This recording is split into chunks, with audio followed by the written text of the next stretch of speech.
de pronto las aprovechan mejor en casa. Bueno, les traje a mi amiga, que además me sirve para hacerle un homenaje al 15 de octubre, como el Día de la Anatomía.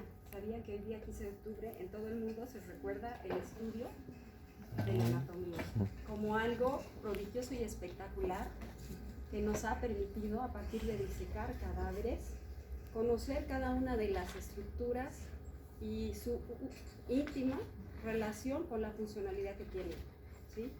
Entonces hoy vamos a estudiar la columna vertebral y quería que la recuerden. Esta es una maqueta, en realidad, una maqueta diseñada a tamaño real, como se vería en una persona como cualquiera de nosotros. ¿Y cómo está conformada la columna vertebral? Por diferentes estructuras que son vértebras, ¿sí? Tenemos las vértebras cervicales, las torácicas, las lumbares, las sacras y las coccygeas, ¿verdad? Haciendo diferentes curvaturas. ¿Cómo es esta curvatura de acá? ¿Sí?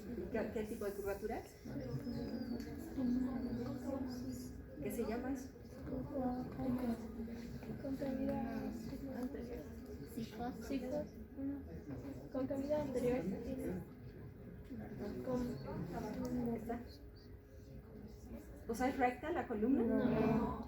¿Cuáles son las curvaturas anatómicas regulares que deberíamos mantener siempre, pero no lo hacemos? ¿Sí?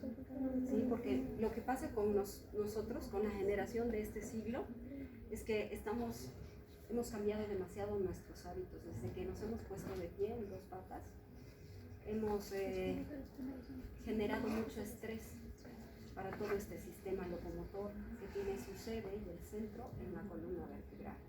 Deberíamos mantener estas curvaturas naturales y anatómicas, como son la lordosis lumbar, que es un poquito más exagerada durante el embarazo. ¿Qué tenemos acá? Una cifosis y una pequeña lordosis cervical, ¿verdad? Toda esta columna forma distintas articulaciones, unas entre otras. Como vemos acá, cada una de las vértebras se conectan a través de las articulaciones sigapofisiarias y es una estructura articular como cualquier otra de las estructuras que han estudiado con la doctora Aguilar. Puede enfermarse de la misma manera y provocar pues secuelas, dentro de las cuales la más importante, porque compromete la calidad de vida de los pacientes, es el dolor. El dolor mecánico secundario a patología articular. Tenemos el dolor por discopatía degenerativa, estos transparentes colchones que ven entre hueso y hueso, son los discos intervertebrales, que es una estructura fibrocartilaginosa conformada en un 90% por agua. Sí, ahorita lo vamos a revisar, pero quería que lo vean en tiempo real. Y ven ahí un abultamiento rojo, de color rojo, que es un abultamiento, así se llama, o una pequeña protrusión discal, que ocurre cuando existen laceraciones en la estructura fibrocartilaginosa, justamente de esta estructura discal, y el contenido interno sale al exterior, comprometiendo algunas de las raíces nerviosas, de los nervios raquídeos, y teniendo repercusiones en las metámeras, en la distribución segmentaria que tiene cada uno de estos nervios. ¿Cuáles son los más frecuentes? El nervio ciático, por supuesto, que van a ser ¿de qué vértebras? ¿De qué raíces nerviosas? L4, S3, correctamente. Entonces, cualquier estructura que se herniara a este nivel y irritara los nervios, alguno de estos nervios, pues va a generar una distribución segmentaria en una zona de mapeo del cuerpo. ¿Cómo se llama esto? Bueno, una L5 va a tener una distribución, una L4 otra, y por eso también al momento de hacer la exploración física es muy importante hacer la evaluación neurológica de los miotomas y de los neurotomas, la funcionalidad, el movimiento, la sensibilidad, etcétera, que nos van a permitir indirectamente buscar el origen central de este problema. ¿Sí? Entonces esta es nuestra columna vertebral. Entonces duele tanto en la parte osteoarticular, discos intervertebrales, puede doler también en las estructuras blandas que no estamos viendo, como son los músculos de soporte, ¿sí? Todo el plano erector de la espina, puede provocar un dolor miofacial. Puede haber un dolor contractural muscular, ¿sí? Eso se llama dolor miofacial. Pueden haber otro tipo de dolores que enseguida vamos a repasar. Dolores articulares bajos de la articulación sacroiliaca, que son bastante frecuentes a partir de cierta edad por degeneración articular. Ustedes han estudiado ya la artritis y algo de la artrosis y saben cuál es el origen, la etiopatogenia y cómo se produce a largo plazo esta degeneración y las secuelas que deja. Entonces, ese es el motivo de estudio, esto es lo que vamos a ver el día de hoy, y sobre todo lo que me gusta dejar al final de cada una de las clases es la enseñanza que ustedes pueden transmitir a la población en general, de manera sencilla, cómo pueden hacer para prevenir estos problemas de dolor crónico de espalda, que es un problema epidemiológico, ¿sí? Es una epidemia, una pandemia mundial, diría yo. Es una de las principales causas de consulta en todo el mundo y una de las principales causas de discapacidad temprana laboral, porque está directamente relacionado con otros problemas psicológicos. Van a ver cómo encadenamos todo. ¿Se logra ver bien? ¿Quieren apagar una de las luces para esta de acá tal vez? De lumbar, ¿verdad? Algia de dolor, dolor lumbar, dolor de espalda baja. Es el dolor que es generado a nivel de las últimas vértebras lumbares, de la L1 a la L5, por debajo del reborde costal inferior y por encima de los glúteos, con o sin dolor referido a las extremidades inferiores de acuerdo al compromiso o no radicular. Es una de las principales causas o la causa más frecuente de consulta, en consulta externa, con gran impacto social y económico, que afecta sin discriminación de sexos, tanto a varones como mujeres, en una edad intervalo entre los 30 y los 50 años de edad.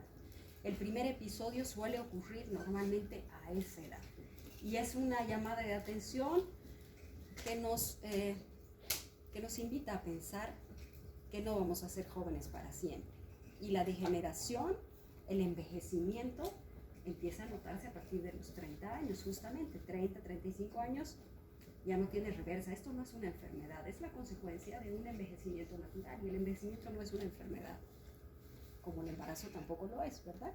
Es un cambio natural al que hay que adaptarse y preparar el cuerpo para cuando llegue el momento. Entonces, pero ocurre entre los 30 y 50 años de manera más frecuente, pero después de los 50 también, por supuesto. Hay múltiples causas que van a hacer que se quede para siempre en algunos casos. 2/3 de los adultos en algún momento de su vida, es decir, el 80% de la población mundial en general, va a padecer en algún momento de su vida dolor de espalda baja. Y a pesar de todos los avances tecnológicos que hay hasta la fecha, con tanta tecnología, cirugía mínimo invasiva, terapias especiales de neuroablación, etcétera, etcétera, no se ha podido resolver y sigue siendo, como les digo, una epidemia mundial. Tiene una incidencia de 5% al año, con un pico entre los, ya les dije, 30 a 50 años, 35 a 55, 85% son leves y sin etiología específica, y 15% secundarios a la enfermedad de columna vertebral o enfermedad sistémica grave. Hay miles de causas que pueden generar un dolor bajo de espalda y por eso hay que prestarles atención.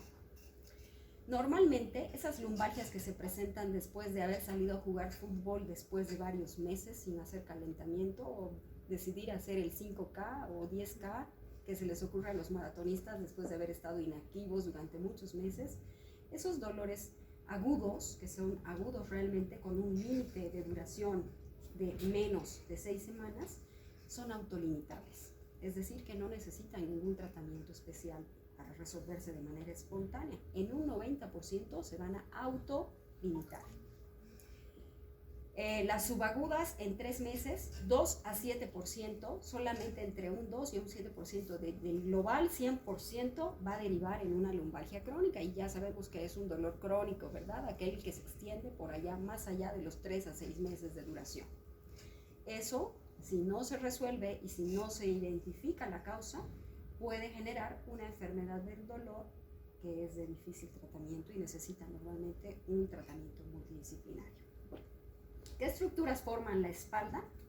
La espalda lumbar, en realidad la zona lumbar, que es la que tiene la mayor, es la que más duele, digamos, como dijimos. De L1 a L5, que es, ¿por qué? Porque es la estructura que sostiene la mayor cantidad, todo el peso del cuerpo está sobre la región lumbar en realidad. Y pese a que existen estructuras amortiguadoras como los discos intervertebrales, estos a largo plazo, después de soportar peso por mucho tiempo, se van desgastando, se van rompiendo y se van herniando. Los ligamentos tienen la cualidad de mantener las vértebras en su lugar. Los tendones conectan los músculos a la columna vertebral. Nervios, tenemos 31 pares de nervios raquídeos que controlan tanto movimiento como sensibilidad y envían señales hacia el cerebro. Les dije que estamos pagando el precio de la bipedestación. Cuando éramos simios, teníamos un equilibrio mucho más exacto en la estructura de esta columna, pero cuando nos pusimos de pie demasiado rápido, no pudimos preparar a la estructura muscular y demás para este cambio, para que solamente una pequeña zona de 5 vértebras soporte todo el centro del cuerpo. Y sobre eso, los concurrentes cambios que hemos tenido en el estilo de vida, en todo aspecto, una vida más apresurada, más estresante, comiendo mal, comiendo chatarra, obesidad, falta de sueño, estrés, muchos factores que han hecho que se convierta pues realmente en un problema social, con un gran impacto social, laboral sobre todo, y alto costo económico para los seguros de salud, para los que los tienen, y si no, para las familias. ¿Sí? Bueno. ¿Qué estructuras pueden producir dolor en la espalda? Ya se los mostré en vivo y en directo, pero para que una estructura realmente pueda ser causante de dolor, debe estar inervada esa zona, o por lo menos tener proximidad de inervación, como los discos intervertebrales que no tienen inervación propia. Debe ser capaz de reproducir dolor, debe ser susceptible de ser afectada por enfermedades o traumatismos, debe ser demostrable como origen de dolor utilizando técnicas diagnósticas de reconocida validez que enseguida vamos a revisar. ¿Cuáles son esas estructuras en la columna? Las articulaciones facetarias o cigoapofisiarias, que son las articulaciones interfacetarias entre vértebra y vértebra, los discos intervertebrales, los ligamentos, las fascias, los cuerpos vertebrales, las raíces, el ganglio de la raíz dorsal, que es origen de la conexión de la primera y de la segunda neurona, las raíces nerviosas, las raíces que inervan la dura madre y la musculatura erectora del plano erector de la espina. Dentro de la clasificación de tipos de dolor que pueden afectar a la espalda baja, tenemos los de tipo mecánico y los de tipo inflamatorio. Esa es la clasificación grande que podemos hacer y que tenemos que aprender a diferenciar tanto clínicamente como en su pronóstico y en la manera que vamos a manejarlo. Uno, por un lado, es el dolor degenerativo de la edad, y el otro puede ser un dolor secundario a una enfermedad grave que debemos investigar. El mecánico es un dolor que empieza, ese del deportista que les dije, de manera súbita, que va a empeorar con la actividad o el ejercicio físico, mejora descansando, normalmente solo ocurre de día y no compromete el estado general del paciente que se aqueja de ese tipo de dolor. Mantiene el paciente inmóvil mientras siente el dolor, y normalmente el paciente tiene antecedentes previos de haber sufrido dolores de espalda bajo parecidos que se han autolimitado en el tiempo. ¿Sí? Ese es un dolor mecánico, y ahorita vamos a ver las estructuras que ya hemos dicho, articulares, discos, etcétera, todo lo que es estructura de soporte es la que va a originar el dolor. En cambio, el inflamatorio es un dolor no tan súbito, sino que empieza de a poco, silencioso, sordo, progresivo, que es un dolor que más bien va a mejorar con el ejercicio. El paciente amanece congelado por las mañanas y cuando empieza a activarse y a ponerse de pie, mejora el dolor. En cambio, no puede pasar la noche estando recostado. Empeora con el reposo, normalmente es nocturno, afecta el estado general del paciente. El paciente no concilia el sueño, está inquieto y es rígido por las mañanas. ¿Sí? El dolor mecánico es el dolor benigno, si ustedes quieren llamarlo así, de afectación osteoarticular, ¿sí? Este es un dolor que puede originarse tanto en los discos, en las articulaciones o en ambas estructuras, normalmente en ambas, porque cuando hay una degeneración de disco, esta disminución del espacio interdiscal va a hacer que se apoye cuerpo vertebral contra cuerpo vertebral y genere un estrés sobre las articulaciones, y tarde o temprano el paciente que empieza con una pequeña discopatía degenerativa termina con un síndrome facetario y miofacial también, porque Esto genera una contractura muscular que también es causante de dolor. ¿Sí? También puede ser causado por compromiso del ligamento amarillo, por micro roturas, ligamento común vertebral posterior. ¿Sí? ¿Qué característica tiene? Es un dolor que empieza de manera súbita, pero puede cronificarse sin embargo. Es un dolor que aumenta, ya hemos dicho cómo, con la actividad, con el ejercicio físico, con el movimiento, y mejora con el reposo.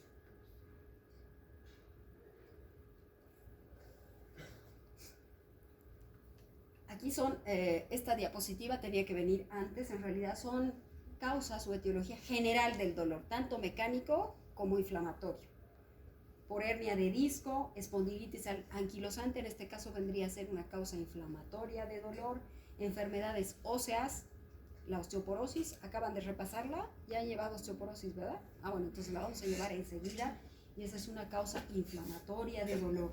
Artrosis, tumores vertebrales metastásicos, dolor inflamatorio, tumores retroperitoneales, tumores, todo lo que tiene que ver con compromiso medular, tumores, lesión neurológica, normalmente es de tipo inflamatorio.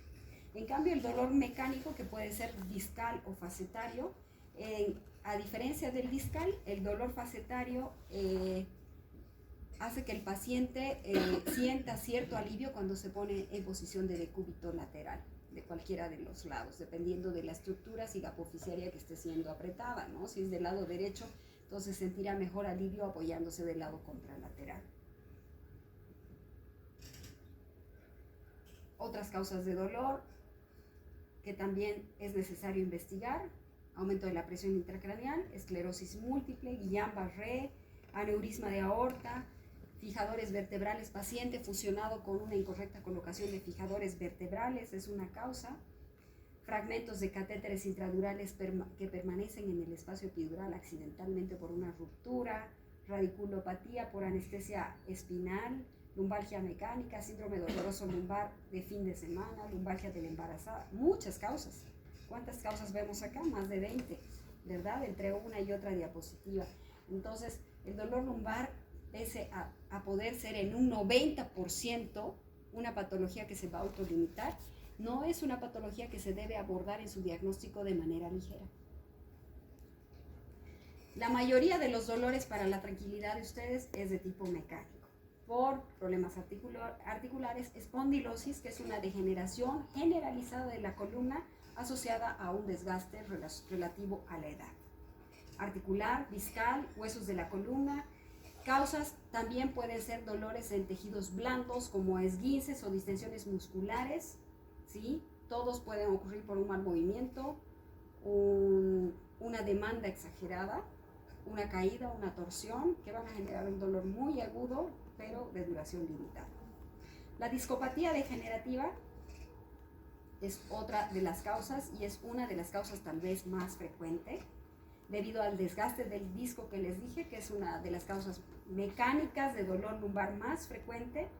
¿Qué ocurre? Que este disco, que está conformado por casi 90% de agua, con el paso del tiempo, igual que la piel, se va deshidratando, va perdiendo fibras de colágeno, va generando pequeñas microfracturas o microroturas, y como si fuera un sachet de mayonesa que está entre vértebra y vértebra, llega un momento que la presión sobrepasa los límites de soporte de esta estructura de sachet de mayonesa, y pues la mayonesa se rebasa hacia un lado o hacia el otro.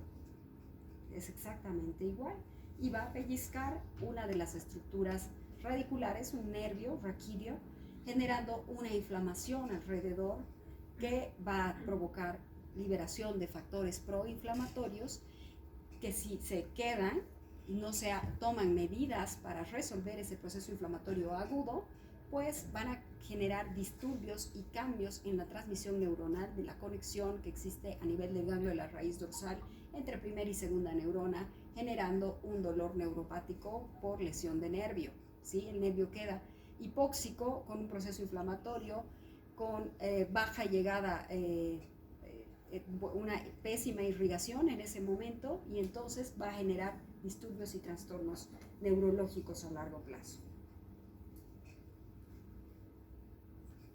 aquí está, más o menos lo que ocurre en este proceso. Aquí podemos ver que, bueno, nuevamente se repite que la causa discal es una de las principales causas, las principales etiologías de una lumbalgia, ¿sí? Puede o no afectar una raíz nerviosa dependiendo al grado de protrusión. Existen diferentes grados de protrusión, desde una pequeña abultamiento, bulging, así se llama, protrusiones de diferentes grados, hasta una herniación completa, desplazamiento completo con compromiso radicular. Así es como se ve en el disco intervertebral con su componente fibrocartilaginoso y el núcleo pulposo, que está conformado por un 80% de agua.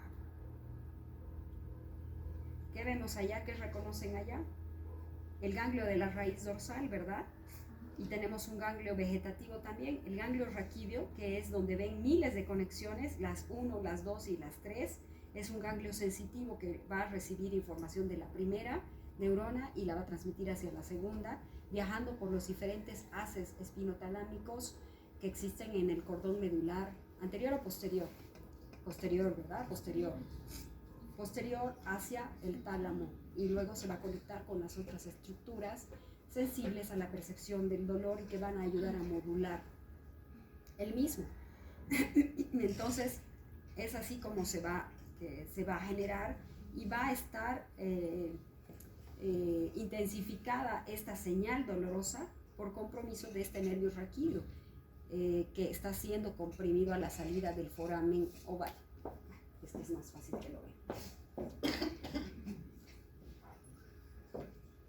¿Qué son estos? Los agujeros de conjunción, ¿verdad? ¿Sí? O forámenes. Cada uno tiene un nervio raquídeo y cada abultamiento es el ganglio de la raíz dorsal, ¿verdad? Que es un cúmulo de neuronas sensitivas que van a recibir las neuronas de primer, de segundo orden, y pues van a hacer una transmisión hacia los haces ascendentes y van a generar también haces descendentes que se van a interconectar. Entonces, si ocurre una degeneración discal y un contacto interóseo, va a estrangular, va a disminuir la luz de este foramen, ¿sí? Y entonces va a apretar el nervio. Esa es la lógica básica que va a ocurrir un proceso inflamatorio y que va a hacer que se produzca una alteración en la transmisión nerviosa de estas neuronas sensitivas, ¿sí? Eso es básicamente lo que pasa. El dolor articular, bueno, el cartílago normalmente es insensible, no tiene una inervación directa, pero sí la cápsula articular. Los ligamentos y la sinovial sí tienen inervación y tienen en su interior receptores de dolor o algo receptores que van a ser irritados por procesos traumáticos, malos movimientos, desgaste articular, espondilosis, etcétera, que van a generar una estimulación hacia estos algoreceptores y van a desencadenar una señal sensitiva dolorosa. ¿Sí? Complejo triarticular está formado por procesos degenerativos tanto en disco y en las articulaciones. A eso se llama una degeneración triarticular. Las dos facetas cigapoficiarias, por un lado, y el contacto que va a existir entre cuerpos vertebrales en un disco degenerado. ¿Sí? Las articulaciones facetarias con un cartílago articular hialino, cápsula con membrana sinovial y un menisco interarticular generan normalmente pequeños movimientos alterados por fuerzas de presión y de carga y permiten que el cuerpo pueda saltar, brincar, caminar, subir escaleras sin generar tensión sobre estas estructuras lumbares. Pero a medida que pasa el tiempo se deshidratan, ya les digo, y ocurre lo que ya mencionamos. Alteraciones biomecánicas llevan a cambios anatómicos en las láminas también y en el ligamento amarillo. ¿Dónde está ubicado el ligamento amarillo? Antes del espacio epidural, ¿verdad? Eso han llevado en anestesia los planos que deben atravesar antes de llegar al espacio epidural y al espacio subaracnoideo, como son piel, tejido celular subcutáneo, ligamento supraespinoso, interespinoso, ligamento amarillo. Ligamento amarillo, dura madre y aracnoides, el espacio subdural. Después del espacio subdural, cortan la subdural, la dura madre, y están en el espacio subaracnoideo o raquídeo, o donde está presente el líquido cefalorraquídeo en realidad, ¿no? Esos son todos los planos, y así como los ven atravesando, esas estructuras forman las estructuras de soporte y de sostén interno de toda esa columna. Y luego están todas las estructuras de soporte de tejido blando muscular por fuera. Entonces es bastante complejo y son muchas las causas que pueden generar dolor. Ya, dolor discal hemos revisado. Bueno, estas son las funciones. Las funciones tanto del cartílago, las funciones del núcleo pulposo. Aquí dicen los platillos cartilaginosos se encuentran entre los dos extremos del cuerpo vertebral y representan el límite anatómico del disco. Tienen tres funciones: protección vertebral de la atrofia por presión, encierran el núcleo pulposo y el anillo fibroso dentro de su espacio anatómico, y membrana semipermeable facilita los intercambios de fluidos y la hidratación o nutrición de este disco. El disco intervertebral del adulto es avascular, no tiene una vasculatura propia. Sin embargo, tiene un alto metabolismo. ¿De dónde obtiene la nutrición? Se nutre mediante de un sistema de difusión por proximidad, ¿sí? El intercambio de metabolitos entre el disco y los vasos más cercanos se produce a través de la porción más delgada de la placa cartilaginosa perforada. ¿Por qué es importante remarcar esto? Porque las personas que tienen hábito de tabaco pesado durante muchos años van a alterar este proceso de difusión. La nicotina va a competir por estos espacios y va a alterar la difusión del oxígeno y otros nutrientes hacia el disco intervertebral, y entonces van a tener una degeneración muy temprana. Se han hecho miles de estudios, ustedes los pueden revisar, donde se ha comparado personas fumatéricas versus no fumatéricas, y se han encontrado alteraciones en la síntesis de colágeno que van a hacer que las personas fumatéricas padezcan de síntomas o de síndromes degenerativos muy tempranamente, como los 30, 35 años de edad. Entonces, ¿qué hay que hacer en estos pacientes? Identificando la causa, obviamente, cortar el motivo. Después, se ha demostrado que los discos patológicos dolorosos, esta es una reseña que he tomado de un artículo para mostrarles pequeños puntos que yo considero que son importantes. Se ha demostrado que los discos enfermos, dolorosos, la densidad de la inervación es mayor que en el disco sano.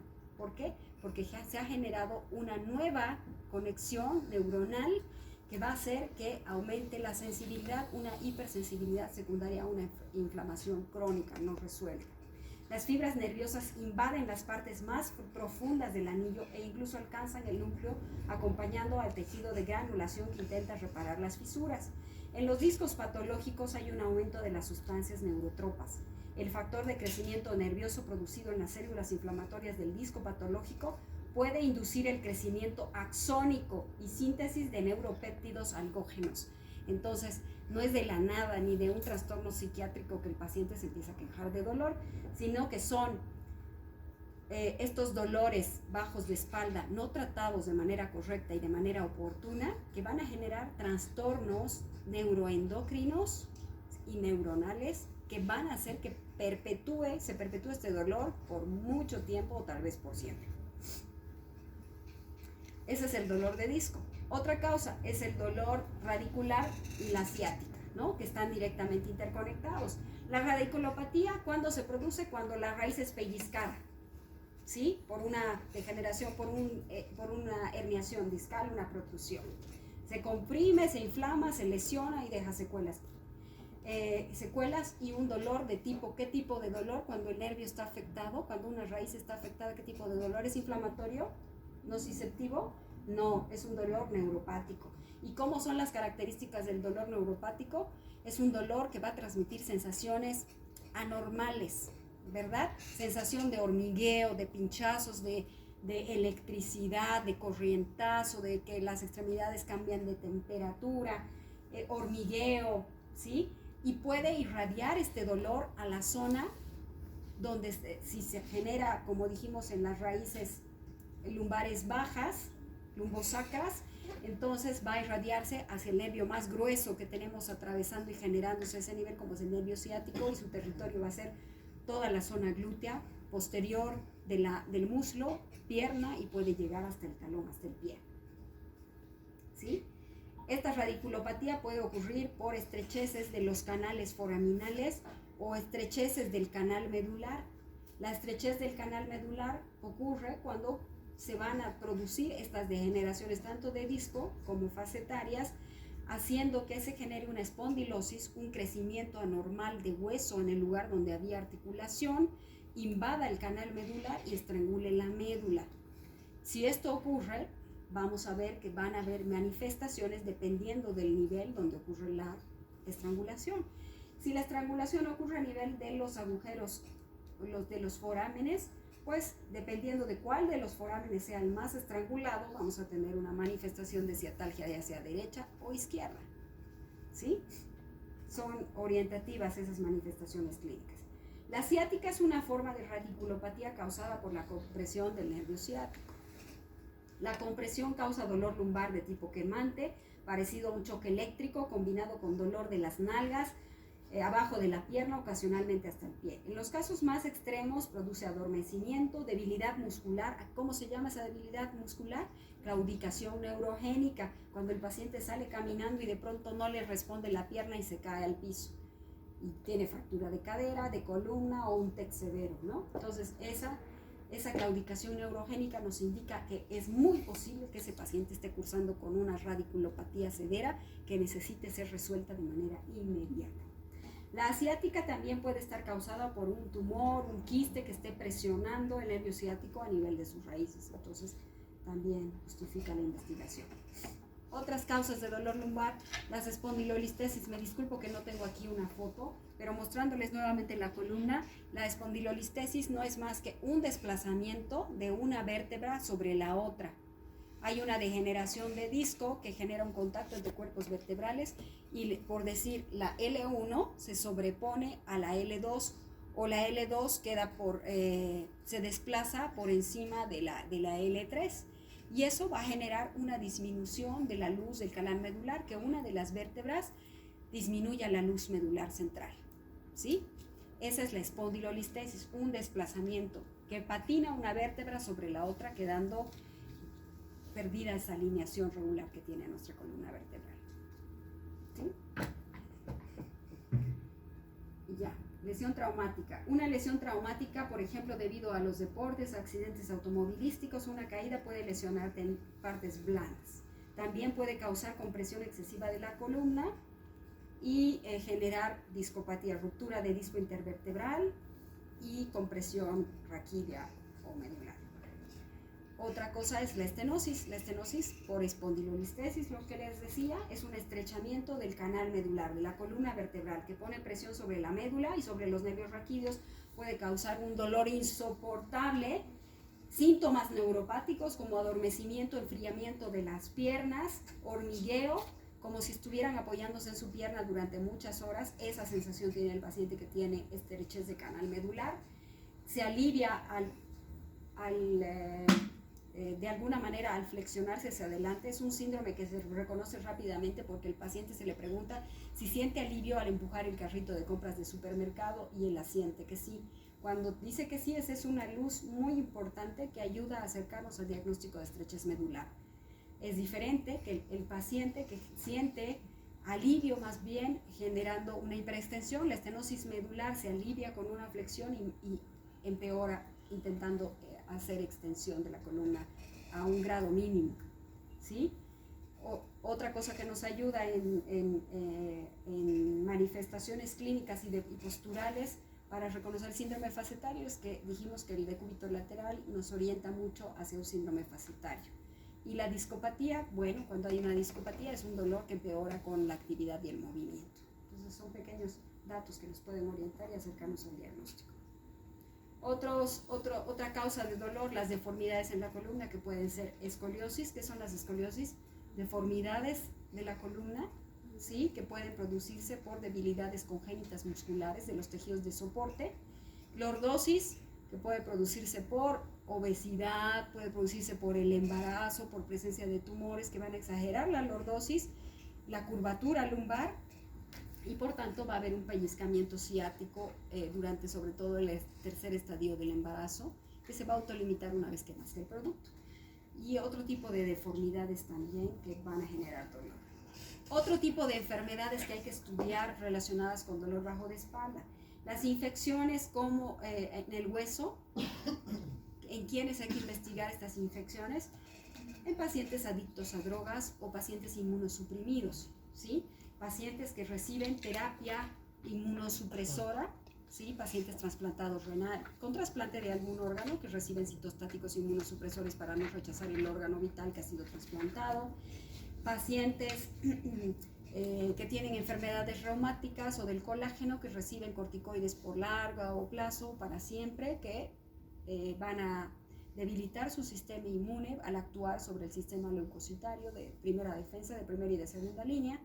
Tenemos los pacientes VIH-Sida, tenemos los pacientes adictos a drogas intravenosas que se inyectan, ¿cuál es esta droga intravenosa que se inyecta? Heroína, la heroína, ¿sí? Entonces, y que repiten la misma jeringa. Esos son los pacientes en los que tenemos que sospechar en primerísima instancia en una osteomielitis.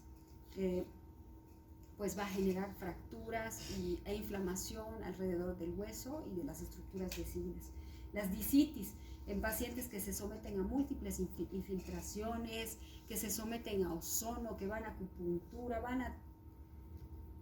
hay técnicas poco convencionales que sí están aconsejadas. Yo nunca voy a hablar mal de la acupuntura porque es una ciencia que está muy bien demostrada, pero que lo tiene que ser una persona responsable usando material estéril y nuevo por cada paciente, exactamente igual que los tatuajes, ¿verdad? No con la misma aguja. Entonces, lo mismo en la acupuntura, hay mucha gente que lo hace de manera inescrupulosa y pues causa este tipo de infecciones. O los médicos que también inescrupulosamente están practicando la ozonoterapia intradiscal. A través de una aguja, pues van pasando la terapia del superoxígeno hacia este nivel, pero con agujas que no están adecuadamente esterilizadas o reutilizadas, y van a provocar una discitis, que se puede complicar luego con una osteomielitis, una infección del canal medular, que son muy complejas. La sacroileitis, por otro lado, que es una inflamación de la articulación sacroiliaca, que se produce por una degeneración articular que es inflamatoria netamente. Los tumores también pueden ser causa de dolor, aunque son causas raras. Siempre es importante investigar si el tumor se pudo haber generado en el hueso directamente, en la columna vertebral, o si es una metástasis, que son las causas más frecuentes. Viene debutando con dolor lumbar un paciente de 60 y tantos años de edad y me lo derivan para infiltraciones normalmente sin haberlos investigado, que es un terrible error, porque a esta edad estamos hablando de un grupo de riesgo que puede ya haber pasado un tiempo para tener secuelas de metástasis secundaria, de cáncer de próstata, cáncer de mama, son los más frecuentes que se van a metastasizar hacia columna lumbar. Entonces hay que hacer descarte, todo el protocolo de descarte de cáncer de colon, de próstata y de mama, ¿sí? Como mediante una biopsia, y hay unos estudios que nos van a, mediante la aplicación de sustancias radioactivas y sustancias de contraste, determinar si se trata o no de un tumor de una metástasis ósea. Otras causas, siguen habiendo miles. El síndrome de cola de caballo o cauda-equina, que se produce por compresión del plexo lumbosacro, causado por pérdida, que va a causar vejiga neurogénica, pérdida del control de los esfínteres, etcétera, puede causar una lesión permanente. Los aneurismas aórticos abdominales, en este caso el dolor lumbar es un dolor visceral, no es un dolor de estructura mecánica, que va a ser una señal de que el aneurisma está creciendo y está en riesgo de ruptura. Entonces hay que hacer el estudio de resonancia magnética pertinente para evitar. Los cálculos renales también pueden ser causa de dolor lumbar de espalda baja, pero normalmente de un solo lado. Las enfermedades inflamatorias articulares también pueden causar dolor, artritis, osteoartritis, artritis reumatoide, espondilodiscitis, espondiloartritis, espondiloartropatía, van a ser causantes de dolor. La osteoporosis, que es una enfermedad metabólica de alteración de la fijación del calcio en los huesos, caracterizada por disminución progresiva de la densidad y fuerza de los huesos, puede llevar a fracturas dolorosas. En la columna vertebral las fracturas son aplastamientos, ¿verdad? Cambia la estructura de cilindro prácticamente que tiene la vértebra lumbar por una estructura en cuña, ¿sí? Es una pequeña pirámide en cuña, que hay varios parámetros radiológicos para poder hacer este diagnóstico preciso y para además calcular el tiempo de fractura que puede estar presentando este paciente en la antigüedad. Las fracturas recientes tienen un tipo de solución, las fracturas antiguas otro tipo de solución. Y si toda la columna está osteoporótica en general, muchas veces no hay nada que hacer, más que inmovilizar al paciente con fajas, con corsés y evitar que se produzca la estrangulación completa de la columna, un síndrome de caudequina y pérdida del control de esfínteres, ¿no? La endometriosis, wow, qué raro, también es causa de dolor de espalda baja, sí, por la acumulación de tejido ectópico fuera del útero, que también va a provocar un dolor de tipo visceral que puede ser referido a región lumbar. La fibromialgia, bueno, ¿qué es la fibromialgia? Es una enfermedad del tejido conectivo, del tejido blando muscular, que se produce de manera generalizada, ¿sí? A este tipo de pacientes les duelen todas las fascias y todos los músculos, pero está relacionado con una trilogía. Compromiso del sueño, son pacientes que pueden dormir durante el día, pero en la noche padecen de insomnio, duermen pocas horas y eso hace que sean mucho más hipersensibles al dolor. Trastornos del sueño, entonces, dolores musculares, articulares y faciales generalizados en muchos puntos y síndrome depresivo severo. ¿Sí? Va a ser prácticamente la trilogía. Es un paciente hipersensible y es un paciente catastrófico que siente que su dolor es el peor dolor del universo y que lo lleva a tener hipersensibilidad. Está directamente relacionada su psique con la sensibilidad que tiene a este dolor. Y normalmente está directamente relacionado con eventos traumáticos.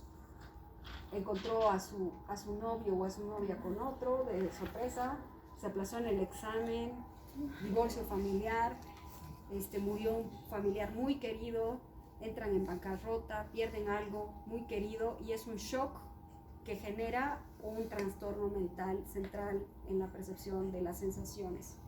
Entonces este paciente empieza a desarrollar un síndrome de hipersensibilidad central que lo lleva a tener dolores generalizados. Que no está loco de verdad, sino es que sí lo siente. Le duele todo el cuerpo, le duele hasta el pelo. Yo tengo pacientes que me dicen, me duele la uña, me duele el pelo, me duele todo.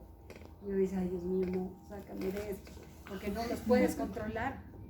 Pero es verdad, sufren mucho. Son pacientes que sufren mucho y que sienten mucho dolor.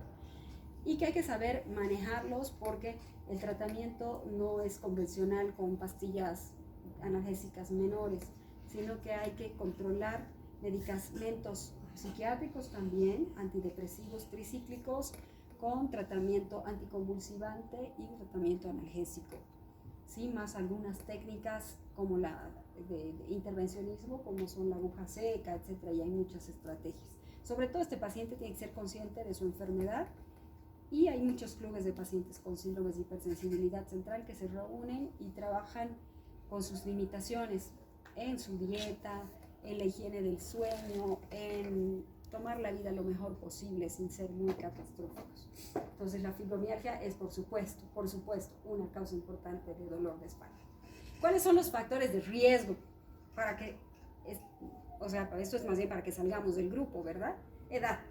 El primer ataque de dolor, ya les dije, es alrededor de los 30 y es una señal de que ya no estás tan joven. ¿Sí? Te viene y es mejor esconderlo porque van a saber tu edad. Entonces, el primer episodio surge alrededor de los 30 años o los 50 años y se vuelve mucho más común a partir de los 50 años. ¿Por qué? Porque hay una fuerza mecánica en toda la estructura de la columna. Puede empezar a partir de los 50 años está relacionado directamente con la osteoporosis, que puede provocar aplastamientos vertebrales, microfracturas, disminuye la elasticidad de los discos intervertebrales, de las articulaciones, del contenido de las articulaciones y del tono muscular. Los discos intervertebrales comienzan a perder agua, flexibilidad, colágeno, disminuye su capacidad para proteger a las vértebras. El riesgo de estenosis de canal medular aumenta con la edad. Es muy frecuente a partir de los 70 años, por ejemplo. A los 80 años ya es muy común, son pacientes que están doblados justamente y empiezan a deformar su espalda, ¿sí? En una cifosis exagerada, que más los aplastamientos osteoporóticos van a hacer que los pacientes terminen totalmente deformados, inclinados hacia adelante con una joroba irreparable. El estado físico, sí, por supuesto. La edad entonces sí tiene relación. El dolor lumbar es más común, por supuesto, en las personas poco deportivas. ¿Por qué? Porque si los músculos de la espalda y del abdomen están flácidos y debilitados, no van a soportar la columna vertebral. Los atletas de fin de semana tienen más probabilidades de padecer lumbalgia que los que hacen deporte todos los días de la semana, por lo menos 3. Siempre les he dicho, y todavía no puedo creer que a octubre de 2019, después de haber hablado de esto seriamente en marzo, sigan utilizando el ascensor. No puedo creer. O sea, ustedes están cavando su tumba, ustedes solitos. Por lo menos esas gradas, ustedes que son estudiantes de medicina y no tienen posiblemente oportunidad o económica o de tiempo sobre todo para ir a un gimnasio, por lo menos suban las gradas. Salgan más temprano de su casa y caminen. Yo lo hago y no es porque no tenga para pagar mi taxi, sino porque a veces realmente es el único ejercicio que puedo hacer. Entonces traten de no usar el elevador, pónganse ese reto, ¿sí? Porque lo de las 5K y 10K no sirve, es un entusiasmo de un mes y después empiezan los dolores y ya lo dejan para siempre. Igual que el fútbol, si va a ser serio, que no esté relacionado con el festejo post-fútbol, ¿no? Y que sea un entrenamiento serio de, no sé qué, cualquier deporte está bien, caminar es suficiente, ¿sí? El ejercicio aeróbico, la caminata, ejercicio de bajo impacto, es saludable para la columna. Esto que han visto, esto es terrible, ¿no? Esta es la vida que llevamos hoy, esta es la vida que van a llevar muchos de ustedes, sobre todo si son médicos internistas, lamentablemente. Van a estar así muchas veces leyendo, actualizándose en sus artículos o viendo pacientes o en una guardia, comiendo mal, pizza, salteña, empanada. El sedentarismo está directamente relacionado al tipo de trabajo que llevamos y lamentablemente es la enfermedad del siglo XXI. Ocupacionales, trabajo que requiera levantar mucho peso, ¿sí? El sedentarismo en el trabajo, estar siempre en un mismo escritorio, en una mala postura, en una silla inadecuada, con el computador en una posición no correcta, hace que estas alteraciones ergonómicas nos lleven a padecer lumbalgias crónicas. Esto ha llamado mucho la atención porque como es un problema epidemiológico, hoy por hoy se han hecho muchas demandas hacia las empresas que tienen a los trabajadores sentados durante más de 8 horas. Y se han diseñado diferentes recursos para ayudar a estos pacientes, como pequeñas cuñas que se deben apoyar debajo de los pies, sillones con respaldares adecuados, poner estructuras de base para la computadora o en nuestro caso poner libros para que la computadora esté a nivel de la cabeza y evitar inclinaciones exageradas. Son pequeños cambios ergonómicos y levantarse, por supuesto, cada 30 minutos levantarse y hacer ejercicios de elongación. Eso se podría hacer para prevenir de alguna manera. La salud mental, si hay pacientes que tienen mayor tendencia hacia la ansiedad y la depresión, y eso puede influir en la cronicidad de su dolor, ¿sí?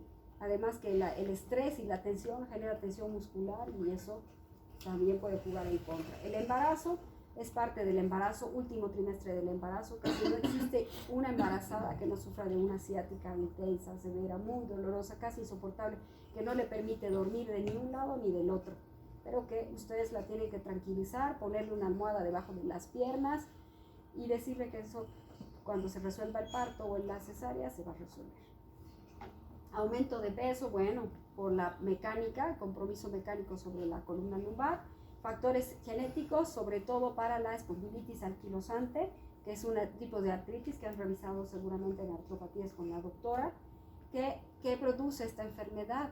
Es una enfermedad que produce una fusión temprana de las articulaciones, como en un envejecimiento precoz, ¿sí?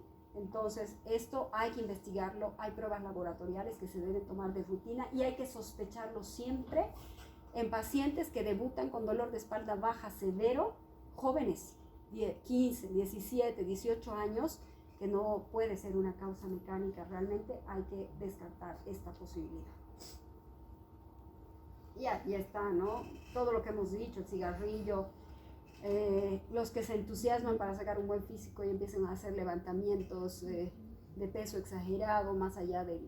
Esto necesita asesoramiento, ¿no? Uno no puede entrar como mono al gimnasio y levantar el peso por vergüenza que los otros estén levantando más y te vean haciendo menos. No, tienen que pensar en su columna. Los tacones, por supuesto, es un tema estético que hay que evitarlo y procurar utilizarlos lo menos posible. ¿Sí? No se van a ver tan hermosas, tal vez tan elegantes, pero van a llegar con certeza a los 70 años sin tener muchos dolores en rodillas y en espalda. Porque ¿qué hacen los tacones? Ahí ven cómo cambian el eje de la espalda, generando una alteración de las curvaturas y generando toda esa presión que estaba en columna lumbar únicamente se va también hacia las rodillas. ¿Sí? Va a producirles problemas además en la base del pie, en las rodillas y en la espalda baja. Entonces, bueno, los que trabajan en el banco están obligados, pero yo creo que debería haber una ley que proteja a las trabajadoras, a las mujeres, a no tener que lucir así para mantener su trabajo, ¿no? Porque esto es por salud. ¿Qué más? El sobrepeso de las mochilas. Es terrible eso también. Dice que los niños, según la Academia Americana de Cirujanos Ortopédicos, recomienda que la mochila de un niño no deba pesar más de 15 a 20% del peso corporal del niño, porque también puede generar cambios tempranos en la salud de la columna. Bueno, cuando hemos pasado por todo esto, por toda esta revista en nuestra mente de las posibles causas, tenemos que detenernos cuando el paciente en la anamnesis nos empieza a describir banderas rojas. Esto lo voy a preguntar siempre. ¿Cuáles son las banderas rojas o los parámetros de riesgo que me alertan que debo tomar medidas rápidas y pedir estudios de imágenes más complejos sin esperar a hacer pruebas terapéuticas farmacológicas? Banderas rojas. Edad de inicio del dolor lumbar, menos de 20 años o más de 55 años. ¿Sí? Si es menos de 20 años, puedo estar frente a una espondilitis anquilosante y debo resolverla rápidamente, descubrirla, dar el tratamiento adecuado y abordar al paciente de la manera correcta. Si es mayor de 55 años, puedo estar frente a una neoplasia o una metástasis, ¿no? Entonces, una bandera roja. 2. Historias recientes de traumatismo. El abuelito se cayó de la ducha, de la cama, del patio, de la grada, resbaló, no recuerda bien y tiene un dolorcito. No es un dolorcito cualquiera, porque en una persona mayor de 55 o 60 años puede haber provocado una fractura vertebral, un aplastamiento. ¿Sí? Entonces nos va a dar muchos datos. Hay que sospechar en la osteoporosis, aplastamientos vertebrales, fracturas vertebrales compresivas además, que pueden estrangular la médula y producir un síndrome de Caudequín. 3. Dolor constante que empeora con el tiempo y no se alivia con el reposo o con cambios de posición. Ese dolor no es discogénico, no es facetario, no es parecido al de la estenosis del canal medular. El dolor está todo el día y es muy intenso y es agobiante. Puede ser un tumor, una metástasis o un absceso en canal medular. Si es que se acompaña de fiebre, alteraciones laboratoriales, etcétera, es una bandera roja que hay que considerar para resonancia magnética y poder resolverlo quirúrgicamente. Historia médica de malignidad, paciente con antecedente de cáncer de mama, cáncer de próstata, cáncer de colon, sobre todo esos tres, que estaba tratando y estaba controlado supuestamente radioquimio, le resecaron el colon, todo estaba bien, pero de pronto, plum, debuta con un dolor bajo de espalda, puede ser una metástasis. Entonces también bandera roja. Uso prolongado de corticoides, también bandera roja. Pacientes con artropatías, colagenopatías, ojo, puede estar tratándose de una fractura vertebral o un absceso espinal. Son inmunosuprimidos y por otro lado con mayor tendencia a la desmineralización, estos pacientes que reciben corticoides por el ciclo del cortisol que hemos estudiado tan bien y tan hermosamente, ¿verdad? Son pacientes con tendencia a las fracturas y a la osteoporosis. Uso ilegal de drogas intravenosas como la heroína, riesgo de abscesos espinales. Malestar general, compromiso sistémico, puede tratarse de una infección, una generalizada, un absceso espinal o una neoplasia. Pérdida de peso inexplicable, neoplasia. Síntomas neurológicos, puede ser una hernia de disco compresiva, una estrechez de canal medular, un absceso, una neoplasia. Deformidad estructural evidente en la columna vertebral, compresión vertebral. dolor sacro más abdominal y disminución de los pulsos distales, aneurisma de aorta. ¿Vieron?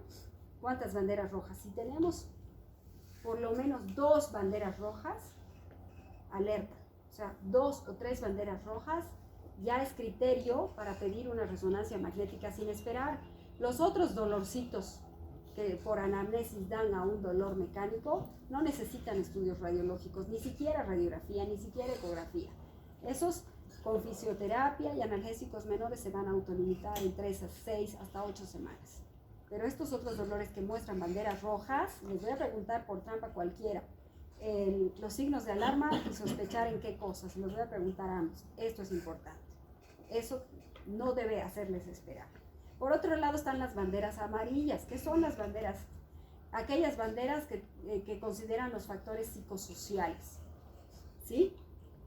Estos son banderas que nos van a ayudar a predecir qué pacientes son más susceptibles de cronificar su dolor, ¿sí? De hacer que el tratamiento de su dolor sea más complejo. Actitud negativa, a todo dicen no. Son las personas que siempre están rechazando todo y siempre dicen no creo, no puedo, no, me parece que no. Son los negativos.